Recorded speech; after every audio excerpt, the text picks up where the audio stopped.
সাবেক প্রধানমন্ত্রী শেখ হাসিনা সহ আরো বেশ কয়েকজন সেই মামলা আছে। গত 15 বছরের ইনফোর্স ডিসঅ্যাপিয়ারেন্স অর্থাৎ গুমের অভিযোগে যে মামলাটি এর আগে দায়ের হয়েছিল, তার মধ্যে বেশ কয়েকজন আসামি গ্রেফতার পরোয়ানামূলক ট্রাইব্যুনালে হাজিরও করা হয়েছে। এই মামলায় বেশ কয়েকজন আইনজীবী ওকালতনামা দাখিল করেছেন। তার মধ্যে একজন আইনজীবী তিনি আজকে একটি আবেদন করে ট্রাইব্যুনালে জানিয়েছেন যে উনি এই মামলায় আর আসামির পক্ষে দাঁড়াতে চান। কারণ হিসাবে উনি ওনার আবেদন উল্লেখ করেছেন যে কনফ্লিক্ট অফ ইন্টারেস্ট, অর্থাৎ ওনার ইন্টারেস্টের কনফ্লিক্ট হয়েছে। কিভাবে হয়েছে?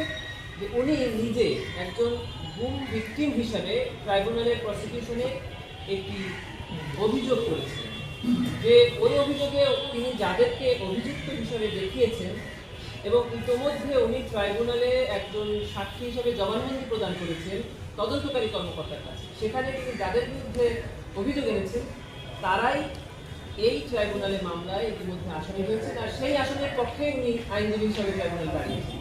যেটা absolutely misconduct of a lawyer, এটাকে উনি মেনশন করে উনি এই 3টি মামলা থেকে ওনার ওকালতনামা প্রত্যাহারের আবেদন করেছেন। ট্রাইব্যুনাল এই আবেদন মঞ্জুর করে তার ওকালতনামা বাতিল করেছে এবং ওই আসামিদের পক্ষে ফ্রেশ 3টি ওকালতনামা ট্রাইব্যুনালে দাখিল করা হয়েছে।